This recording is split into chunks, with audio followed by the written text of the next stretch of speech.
ইতিহাসের এমন কিছু অধ্যায় আছে যেগুলো শুধু অতীত নয়, এখনো আমাদের বর্তমান বিশ্ব রাজনীতিকে নাড়িয়ে দিচ্ছে।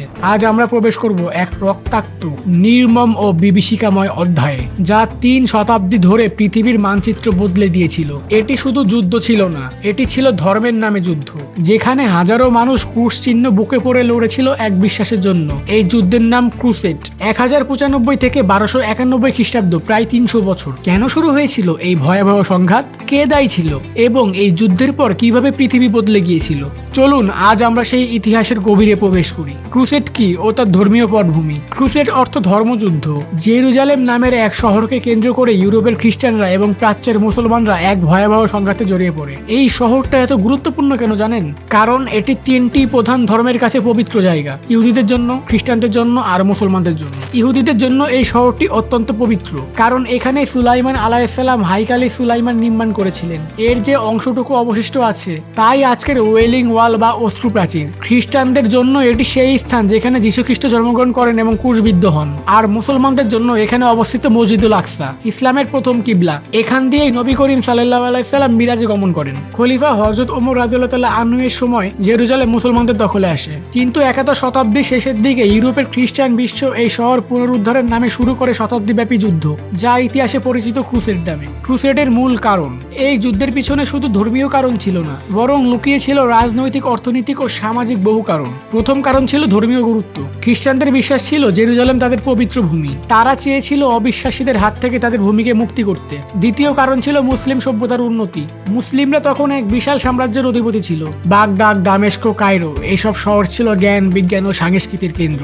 ইউরোপ তখন অন্ধকার যুগে নিমজ্জিত, আর মুসলিমদের এই উন্নতি তাদের কাছে এক প্রকার হুমকি হয়ে ওঠে। তৃতীয় কারণ ছিল তীর্থযাত্রীদের অভিযোগ। জেরুজালেম যাওয়া অনেক খ্রিস্টান তীর্থযাত্রী দস্যুদের হাতে লুট হয়। তারা দেশে ফিরে মুসলিমদের বিরুদ্ধে প্রচারণা চালাতে থাকে।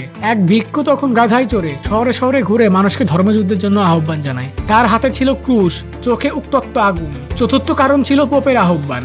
এশিয়ার মাইনরে সেলজুক তুর্কিদের আগ্রাসনের কারণে বাইজাইন্টাইন সম্রাট আলেকজিয়াস পোপ আরবান দ্বিতীয় নিকট সামরিক সহায়তা আবেদন জানান। পোপ এটিকে দেখলেন এক সুবর্ণ সুযোগ হিসেবে গ্রিক গির্জাকে ক্যাথলিক প্রভাবের নিচে আনার।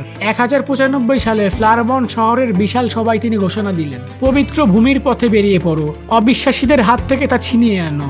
এই আহ্বানের মাধ্যমে ইতিহাসের প্রথম ক্রুসেডের সূচনা হয়। ক্রুসেডের পর্যায় ও ঘটনা। ইতিহাসবিদরা সাধারণত ক্রুসেডকে 3টি বড় পর্যায়ে ভাগ করেছেন, যেখানে 8টি প্রধান যুদ্ধ সংঘটিত হয়। প্রথম পর্যায়ে 1095 থেকে 1144 খ্রিস্টান বাহিনী এশিয়া মাইনর দখল করে 1099 সালে জেরুজালেম জয় করে। তারা প্রায় 10,000 মুসলমানকে হত্যা করে শহর ভাসিয়ে দেয়।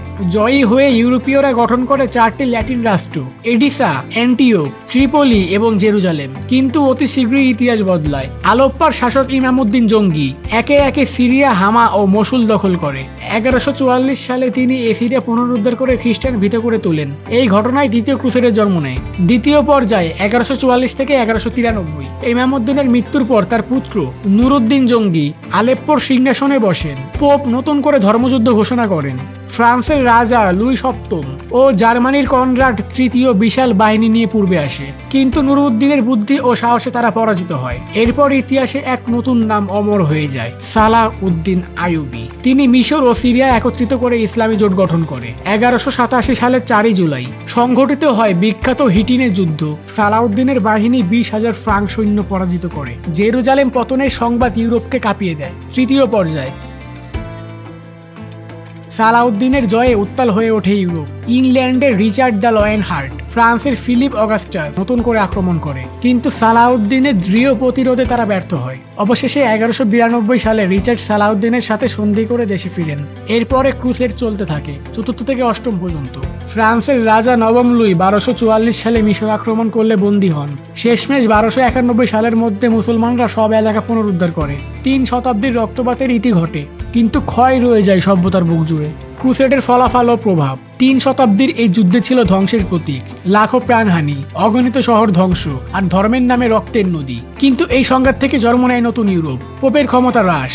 ক্রুসেডের ব্যর্থতা ইউরোপের চার্চের প্রভাব কমিয়ে দেয়। মানুষ অনুধাবন করতে শেখে যে পোপের সিদ্ধান্ত ত্রুটি মুক্ত নয়। সামন্তন্ত্রের পতন। যুদ্ধের খরচে জমিদাররা নিঃস্ব হয়ে পড়ে, ফলে নতুন শ্রেণী মধ্যবিত্তের উত্থান ঘটে। বাণিজ্যের প্রসার। ক্রুসেডের মাধ্যমে ইউরোপের সাথে প্রাচ্যের বাণিজ্য শুরু হয়। চাল, লেবু, মশলা, রেশম সবকিছুই ইউরোপে জনপ্রিয় হয়ে হয়ে ওঠে। রেনেসাঁর সূচনা, মুসলিমদের জ্ঞান, বিজ্ঞান, দর্শন, স্থাপত্য সব ইউরোপীয়দের চোখ খুলে দেয়। আরবি বই ল্যাটিনে অনুবাদ হয়, শুরু হয় জ্ঞান বিপ্লব। ইতিহাসবিদ টয়েনবি লিখেছেন, ক্রুসেডের ভয়াবহতা থেকে জন্ম নেয় আধুনিক ইউরোপ। ক্রুসেড একটা যুদ্ধ, কিন্তু এর পেছনে ছিল বিশ্বাস, ভয়, রাজনীতি আর লোভের মিশ্রণ। এটি আমাদের শেখায় ধর্মের নামে যুদ্ধ কখনো মানবতার পক্ষে যেতে পারে না। তবুও এই সংঘাতই পৃথিবীর নতুন জ্ঞানের পথে এগিয়ে দেয়। এই ঘটনার কোন অংশটা তোমার সবচেয়ে বেশি নাড়া দিয়েছে কমেন্টে জানাও।